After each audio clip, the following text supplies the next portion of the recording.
everybody, and welcome to this episode of our crafting terms glossary.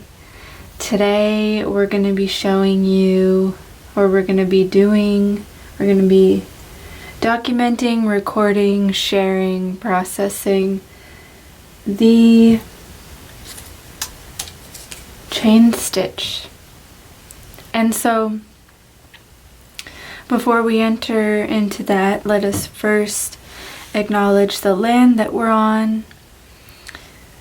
We're currently on occupied Coast Salish and Duwamish territory, and we invite you to take a moment to acknowledge the indigenous lands that you're on, the original stewards of the lands that you're on, and may we also acknowledge the lands of our ancestors who were the stewards of their lands before colonization. And so let us honor them. Let us invoke our ancestors, all of our complete ancestors, to come into this space and the directions of our complete ancestors. Let us invoke them and ask them to guide us through this process of transformation. And so as we're on this land, with the sky above and the sea that surrounds, we call on all of the elements of our complete ancestors. Here we have the earth, air, fire, water, and ether. And so, as we raise this flag of the imagination, may we enter into the realm of the imagination so that our minds and bodies may be one, that this practice can hold space for them to become one again, and for us to cultivate our capacity to listen to our bodies and to our ancestors. Okay, so we're going to be doing the chain stitch today, and this garment here is a shirt that we're working on kind of taking apart and reworking.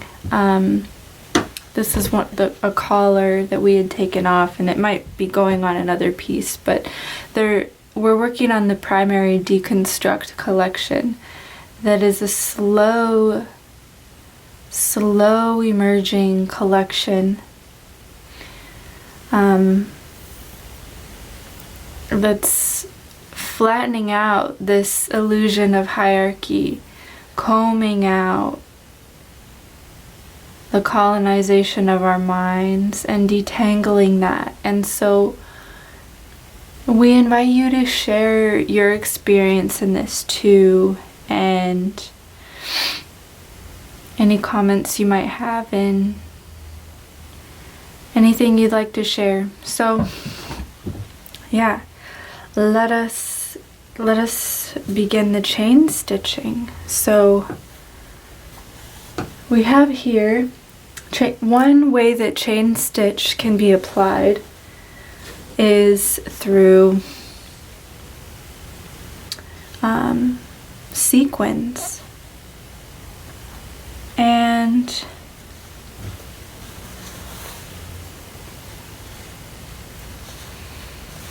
we have these sequins that we pre-made from plastic bottles. We hole punched them, and then used an awl to make a hole in the center so that we can stitch it on to our garment. So we're going to be doing that today. And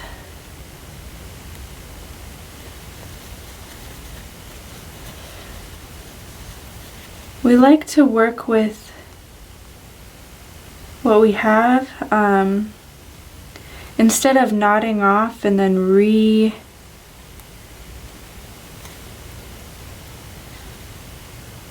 because I'm going to be doing a little clump of sequins here, a little clump here, a little clump here, and I don't want to have to like knot off my thread and then cut it and then re-knot it and then cut it every time. And so if you can see here, when I took apart the collar, there's these holes, and so I'm just doing a running stitch through these holes. We made a running stitch video, so you can look at that if for reference. But what we're doing, but we're just going to the next place, going through the previous holes so as to not make new holes. And then once we're here, now we can begin to do our chain stitch. So our thread is sticking out of the top. We want to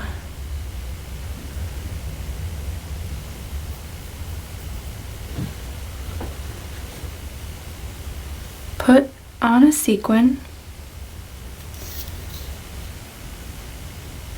This is where the sequin will lie.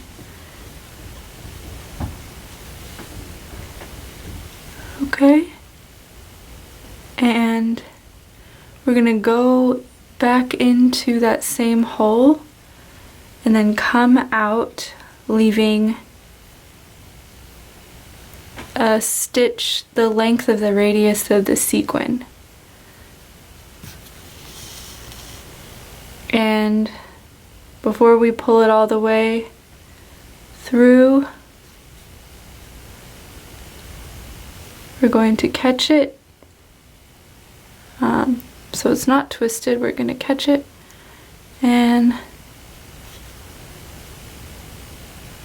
we're going to tighten it. Okay, so there's our first chain stitch that's enclosing a sequin into it. And you don't have to put anything on it, but I mean, you don't have to put a sequin on it. You could just do a chain stitch, and that could be a decorative stitch. It's the chain stitch is what I use to do all of this embroidery. So what I'm doing now is just in this part that we add in a little sequin. And so we're also going to be exploring our associations with the term chain stitch.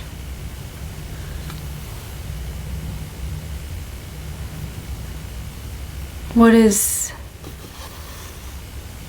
a chain?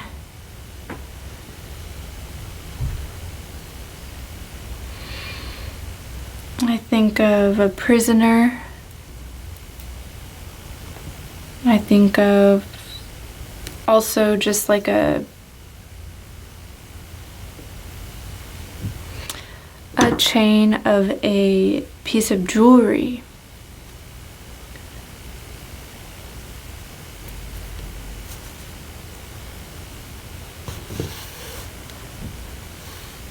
Something that's secure, something that's holding something in place securely. You could break a chain,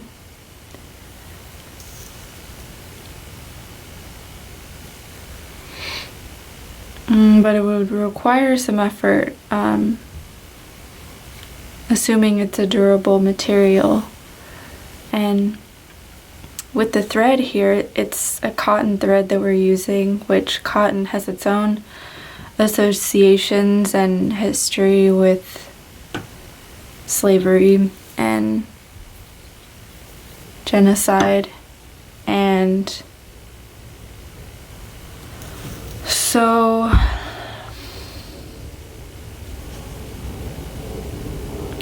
this here is a soft chain.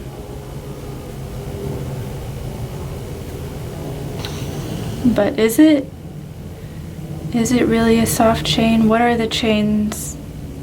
It's still a chain. Sometimes, well, when I think of the forces, once somebody's mind is colonized, then then the work is done, then they'll continue to colonize themselves or oppress themselves. And we just went straight through this little motif and didn't really go to... I think I wanted to just make it so that you could still see some of it. And now I'm gonna stitch through and then come out at this point. So yeah, I mean, when I think of like soft chains, when I think of like misogyny or just verbal oppression, you could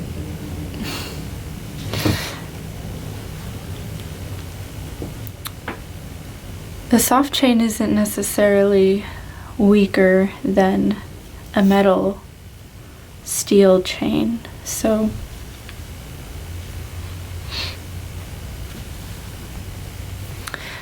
that's just something we're thinking about here. And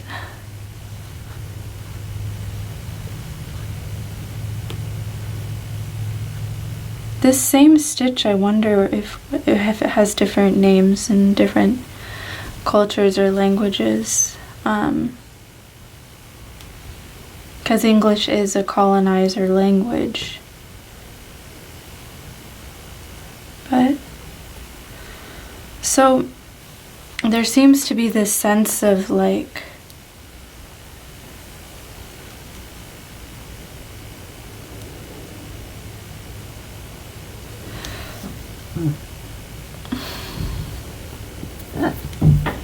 embellishment. There's an embellishing quality with the chain. Like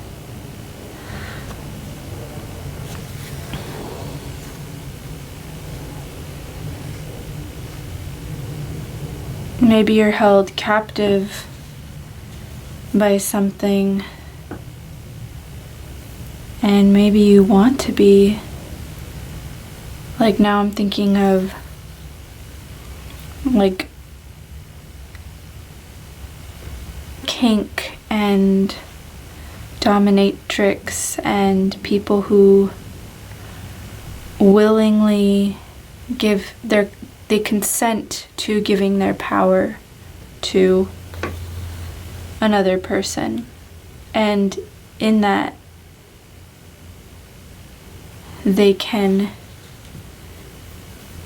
their boundaries can become more visceral.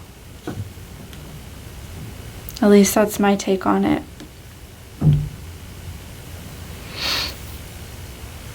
Like they can become more clear to them.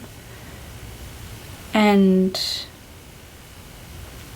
in creating sexual boundaries at the most like deepest intimate part of ourself, then creating other boundaries will, like, we might be more empowered to be able to creating at any other time we have to create a boundary, any other time we have to stand up for ourselves. or when we commit to something,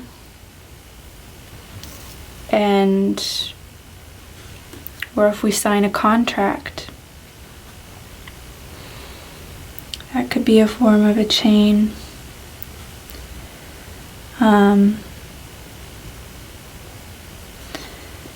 And so when thinking of like treaties, so there can be,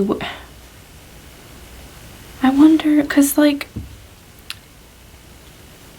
I wonder what the real purpose of having a written treaty is. Because it seems like when people have written treaties, like in the US, for example, it's been used as a weapon to, like, to lie, to create new language, to, like, manipulate and distort what the original meaning went. Whereas oral language, if you give your word for something, you're honoring that word. And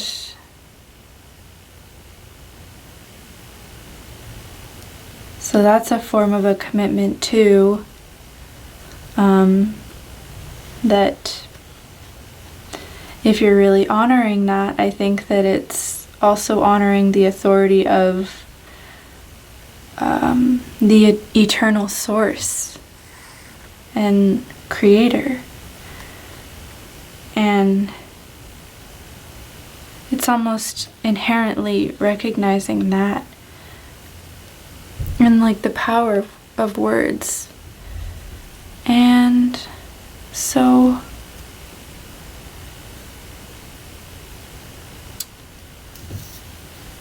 material chains, another part of me feels like the oral word, once it becomes distilled, clarified, then it can start to materialize energy, and it starts to form and shape material and energy around that. And to an extent, that's what we're doing here. By tuning into our internal psyche and developing relationship with that, the expression is material. And so it's like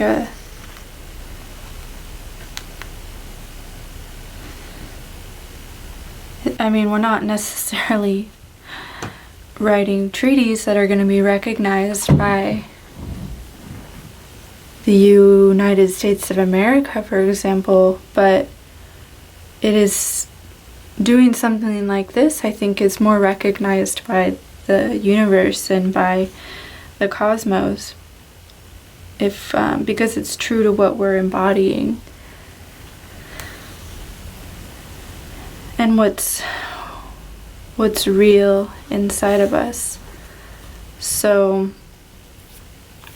does that mean I'm chained to this? Well, not necessarily. As you can see, like, I'm not chained to it, but I have connected.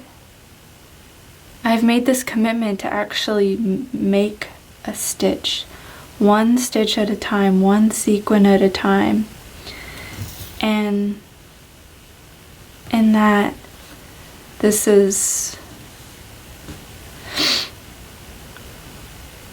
just what I'm doing. So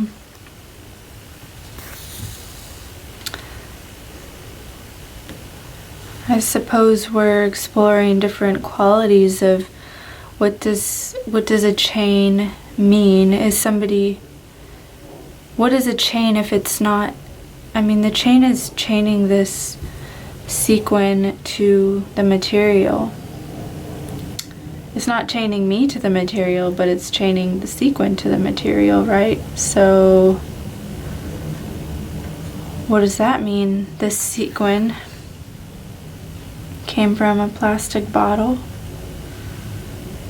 stitched with this cotton thread, so part of me wonders if, the cotton will probably, maybe I should be using a polyester thread, because the cotton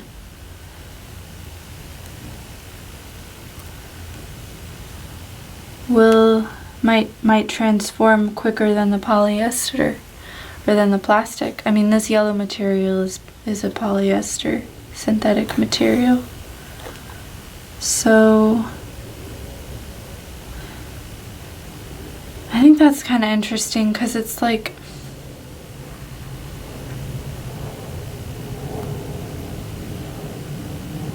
sometimes people get chained to something and it's not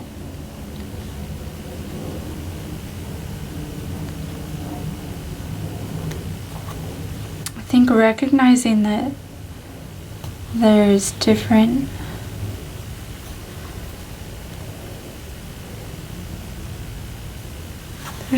qualities even of the materials themselves.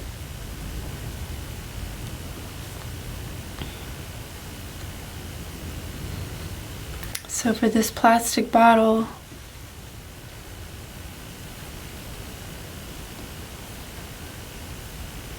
to be chained with the cotton thread to this deconstructed synthetic collar,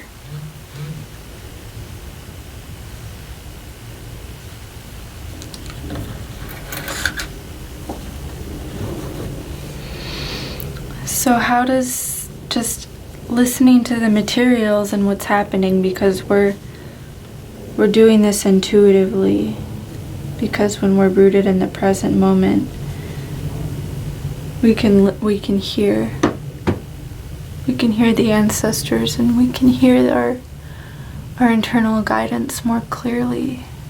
So what is it? What is the story that's unfolding here? What is the wisdom that is being revealed through the chain stitch? That nothing comes before your morning that has not been already sealed. And in the waking hours, at dawn, your heart will be revealed. At that time, that is the time you listen. And now it is afternoon. What binds us to the eternal sun, in fact, will be renewed.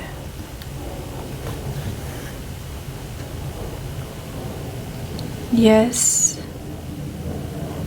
it will be renewed.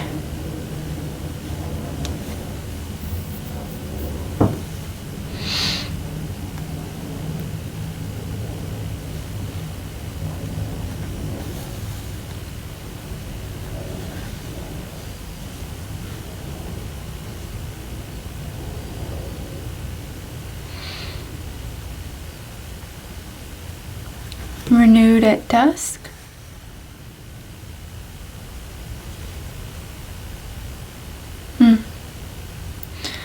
Alright, so there are some chains that are made up of like circles locked and welded. And so in that is like one day interlocked towards the next day, interlocked with the next day. And so it's a lot of links that create, however, like, I'm thinking of days just because of that poem that just came through. And so however many links on the chain will be this larger cycle of things.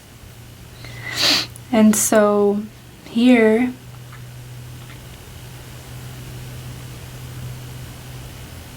it's not necessarily that. I guess it is to an extent, because there's a loop coming up, going down, catching it, creating another loop, going down, coming up, it's being caught. So it's a similar quality, only it doesn't necessarily come back to the same place that it started with this thread.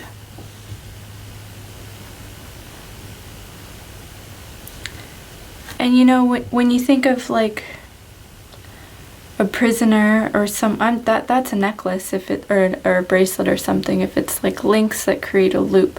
But then if somebody, let's say somebody is like chained to their cellar, and there's one link on their ankle, and then there's another link to the wall or something, and so then the chain it's not required to come back to meet itself. Only each individual links will do that. So each individual day, one day is connected to the next day, is connected to the next day. And so what does that say about how many links, how many days?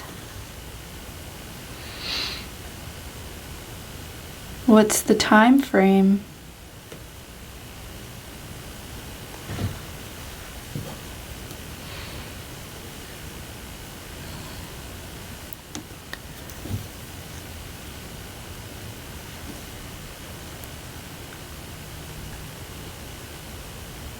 What are the conditions of the cycle?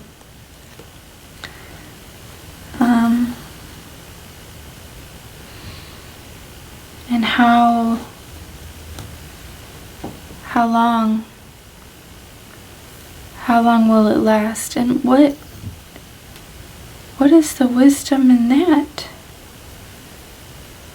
What do we do with that information? Or what do we do with that contemplation that's arising in us? Maybe sometimes we make commitments and we start them, and then we don't want to follow through. Or maybe something happens and we can't follow through. Or maybe there's just too much pressure. There could be lots of different reasons why contracts get broken or unfulfilled. And in the conversation of colonization and decolonization, there's a lot of contracts that have been unfulfilled, a lot of broken promises.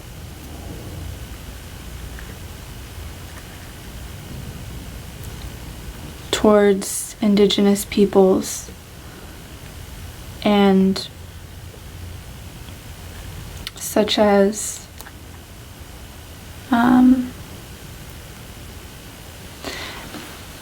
one example is like land allotments and the original treaties that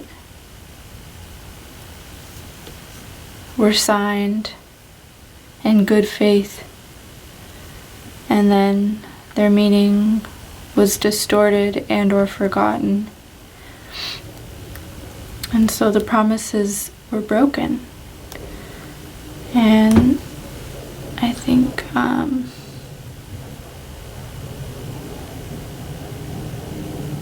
in some cases, like in Ireland, the treaty was not, it was not even, it was forged. It wasn't even a real treaty. So then there's like fraudulent contracts and chains. And so, what do we do about that? I mean, I think that knowing that and beginning to think about what the implications of that is.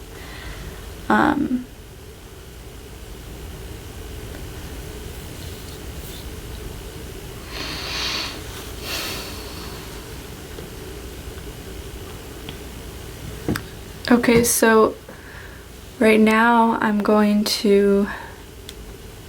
flipped to the back side. I have pulled my thread to the back side, and now I'm just looping my thread around the stitches.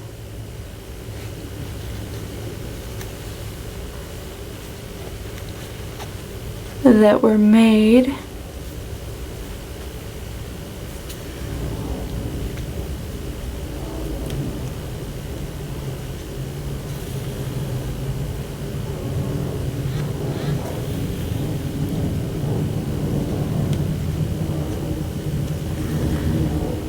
until for about an inch or for about 2 fingernails, 1 or 2 fingernails length, enough to where the thread's not gonna slip out. Okay, and now we clip this.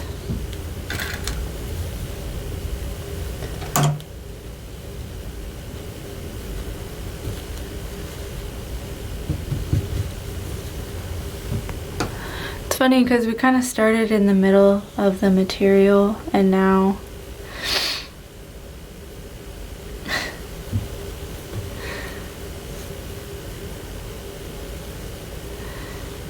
we're all the way down here.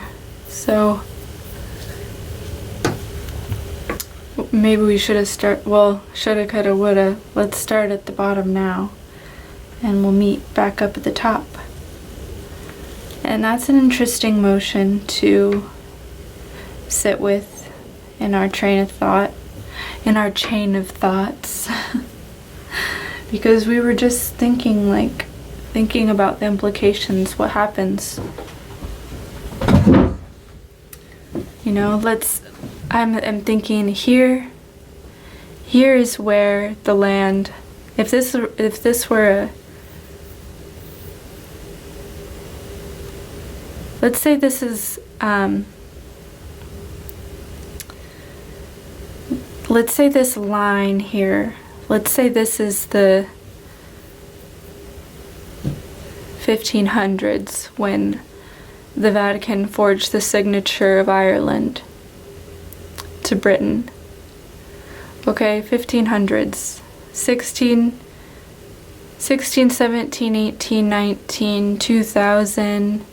Here we are. We're kind of at the edge, and we're kind of just like, wait, what happened before that? What was before that? And how can we revisit what happened before? How can we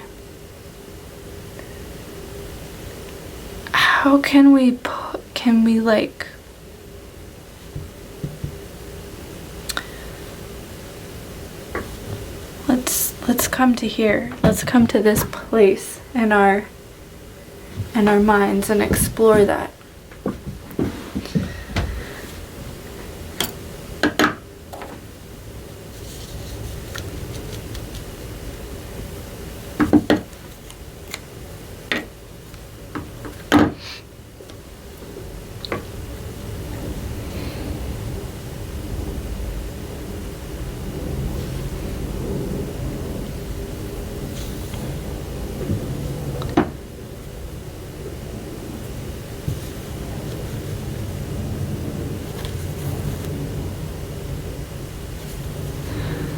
Okay, so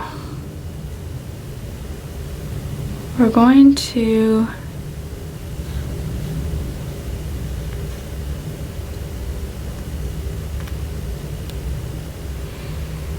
enter into here. I'm going to show you how we started the chain. So we leave a tail, and now with each of our stitch, we're gonna make sure that each stitch we take on the back side is wrapping around this thread, this tail, and closing it here. Almost like reversing what we did when we ended it and we looped around that. So here we are. This is where we're at. We've entered into our ceremony that's honoring and acknowledging and invoking our healed ancestors and our complete ancestors to be here and to guide us through. So what would they have to say about chains? What would they have to say about this moment in time before the colonization happened?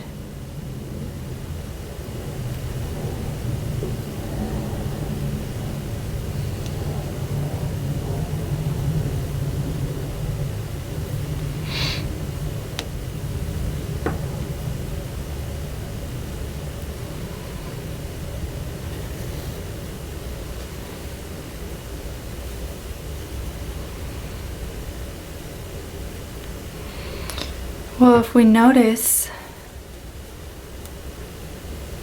there's still this underlining pattern.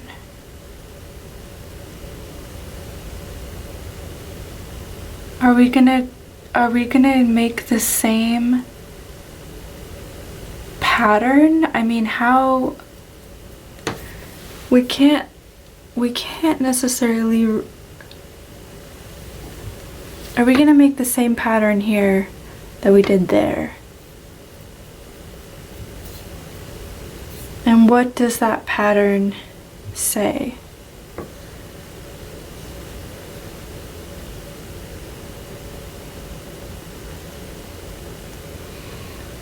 Okay, we hear. Let us listen. I would love to hear if you have any thoughts about this.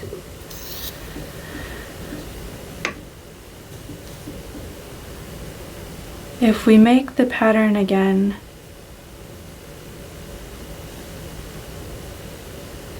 what is true of tomorrow and of yesterday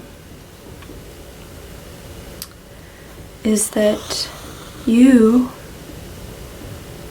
are our seeds.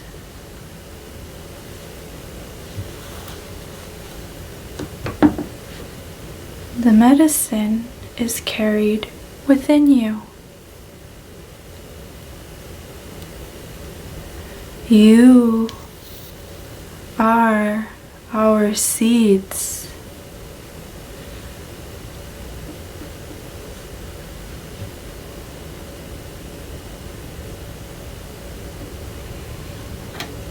When you rise and when you even, distorted is the come what may. Distorted does not ever lay down in the ground, is the seed for a while sitting in the emptiness.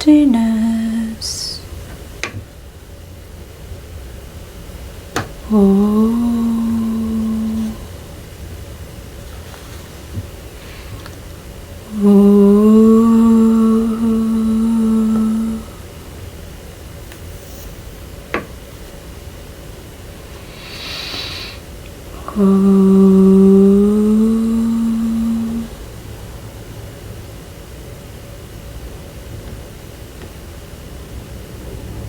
So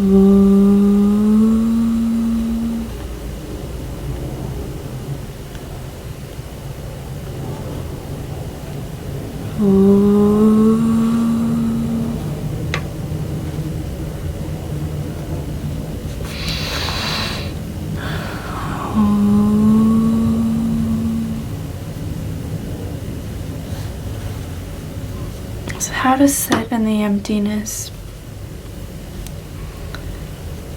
Something that I've learned is that the emptiness is not very empty. It is not a black hole. The emptiness is more like this feeling of letting go, and my mind perpetually letting go. And so it's not, it's moved from this place of just imagining darkness into just letting go and looking towards the light of the eternal source.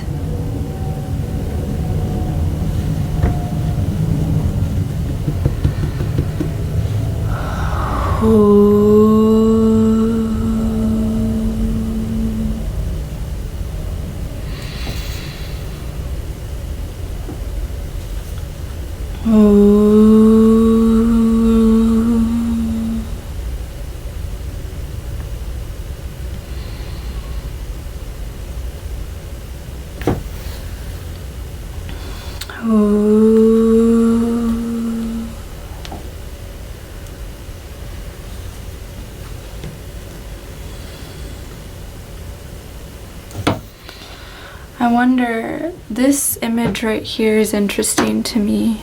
If anybody knows the source of this image, I'd love to hear. From what I notice is it looks like a crest. It looks like a shield. It looks like there's sun rising at the top, or some kind of crown rising at the top, and that these are like rays. And when I think of a shield, I think of a warrior, and then my mind goes in different directions. There's different warriors.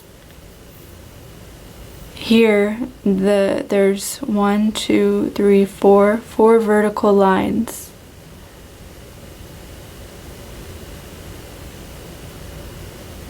Going from above to below. And then here's 4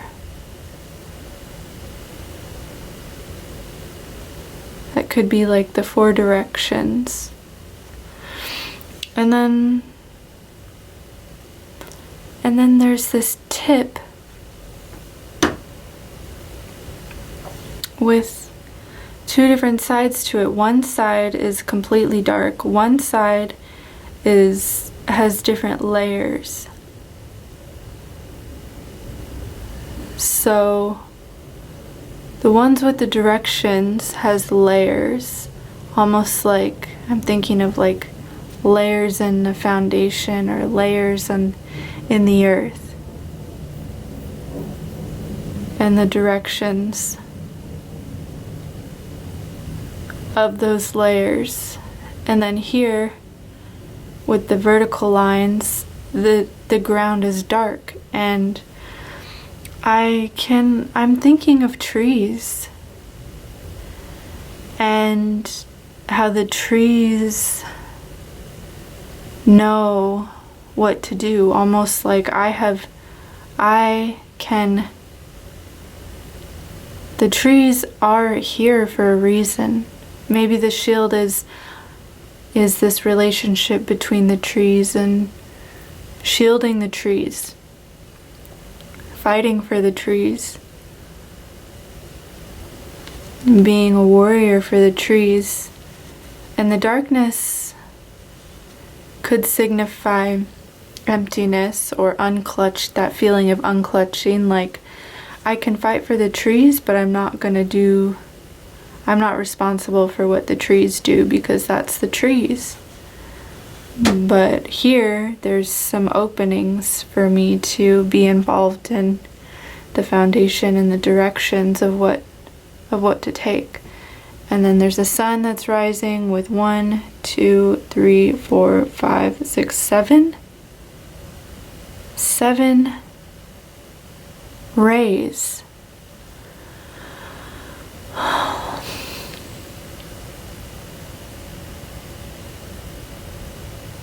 Four directions and 7 rays.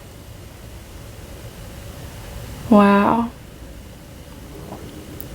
That feels really profound for me because 7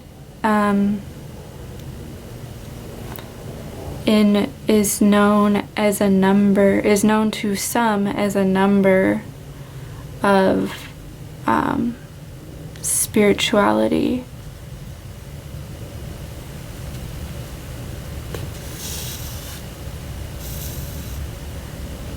And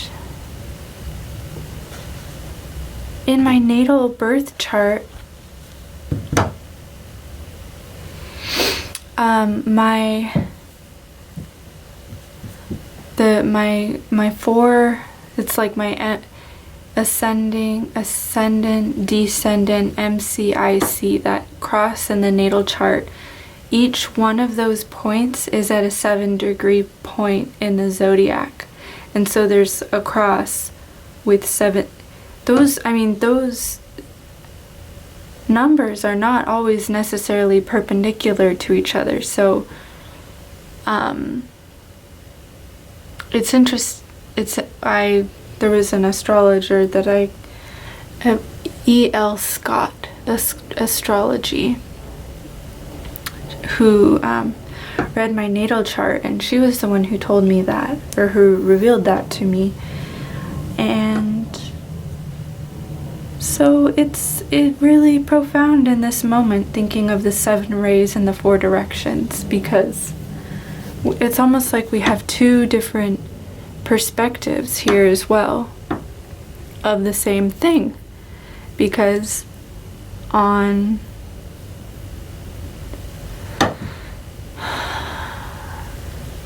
the trees are our ancestors, the directions of our ancestors. We think of the perspective from the trees, we think of our perspective and our relationship with the trees.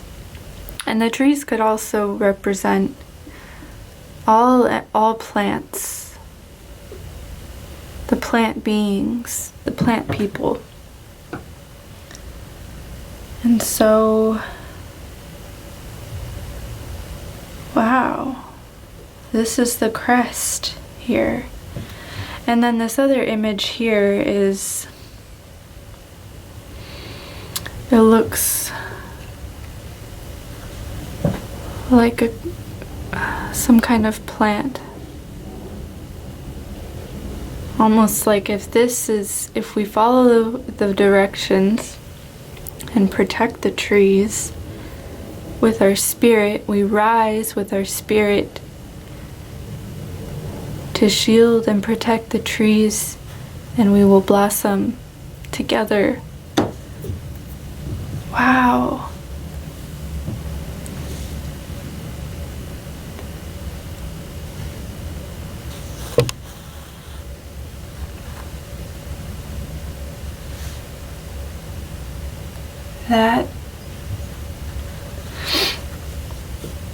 Thank you.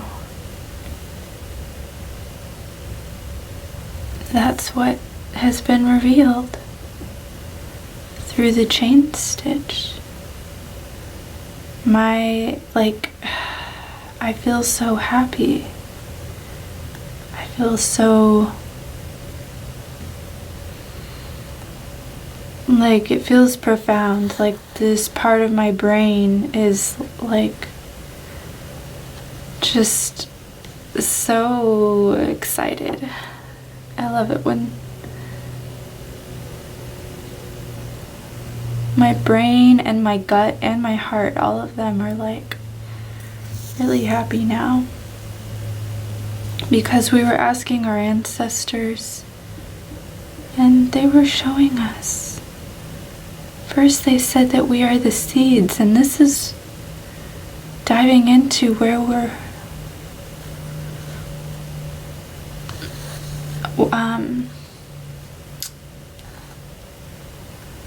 this story and this decoding.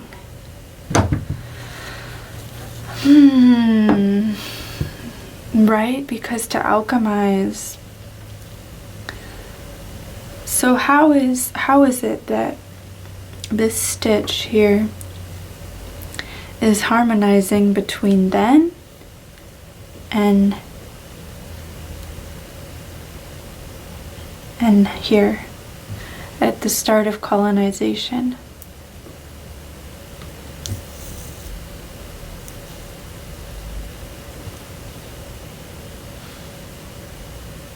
Well,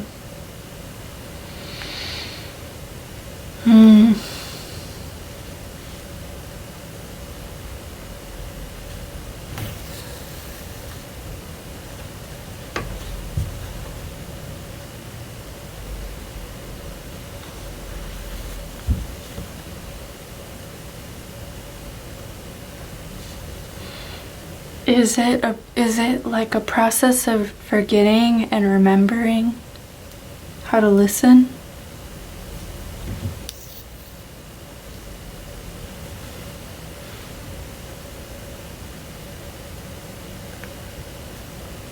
And how is that?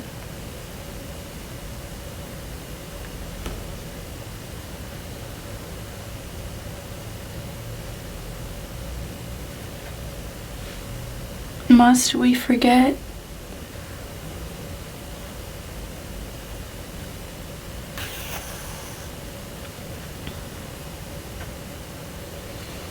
How do we come into a space of remembrance?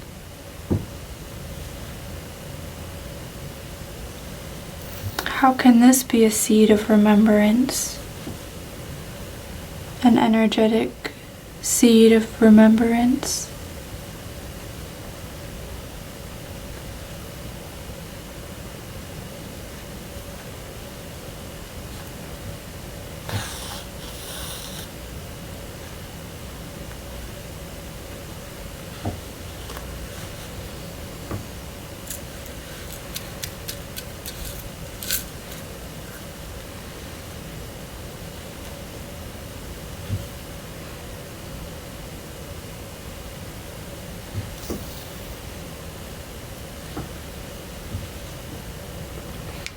I think it already is,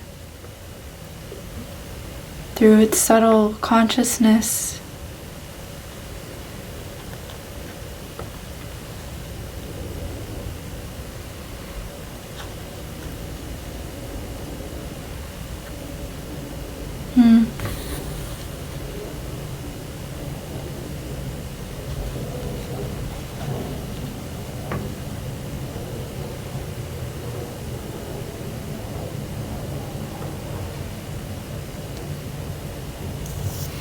Looking at the way that the pattern of the sequins over top of this shield and blossom. The shield has the shape of a leaf, and the blossom just has a vertical line.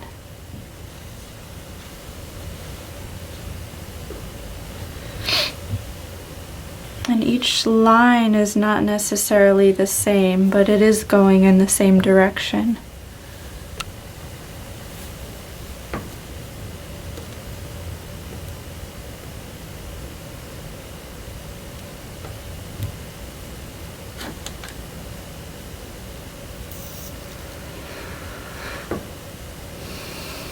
Well,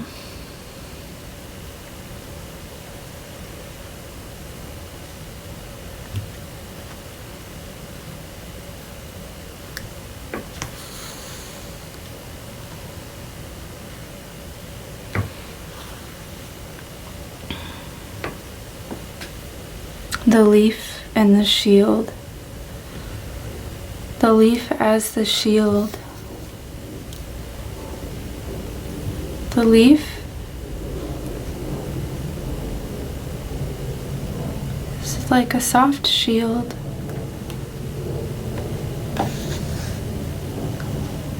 Remembering how to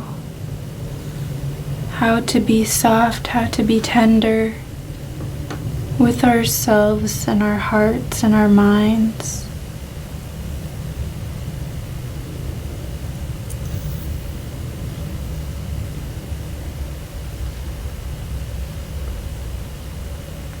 And having strength in that is not always about being the loudest or the sharpest.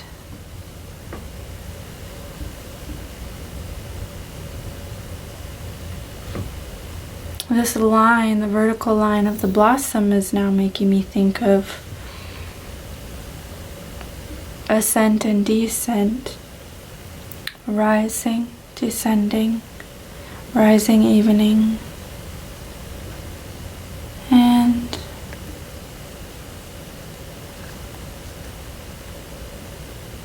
this consistency, being committed, talking about what are we truly chained to, what are we truly committed to.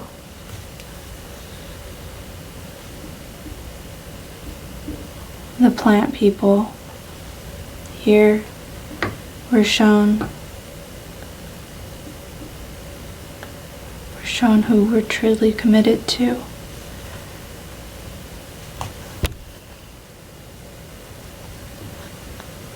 And then how does the rising, the ascent and descent of our blossoming,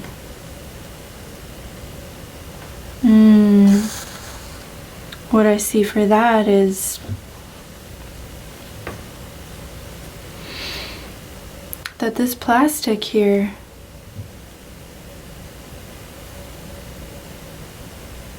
these synthetic materials, they're going to be here for a while. And so while they may not, some aspects of their existence might not be rising and falling with the cycles of the seasons. But when I think about how the light glistens on the surface of this, there are aspects of this material that does still recognize the cycles through its reflection.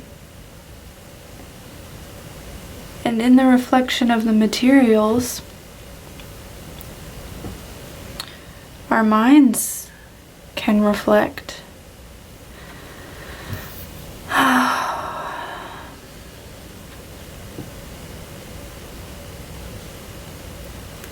That's really beautiful. May every plastic bottle you see remind you to reflect.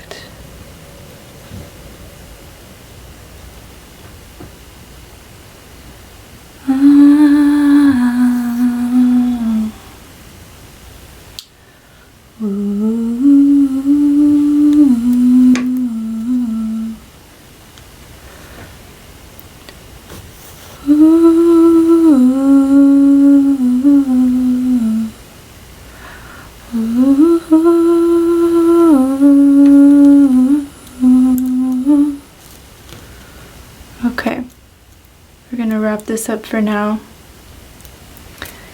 Thank you for all of you who tuned into this. I'd love to see your chain stitches. You can email me if you like. You can find my email through my website that's posted. And it's reglow.net. And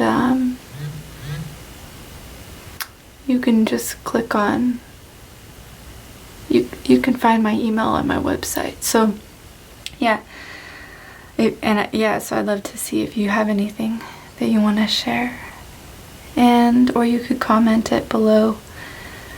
And so thank all of our ancestors and guides for guiding us through this process of transformation, and we release you. Thank you.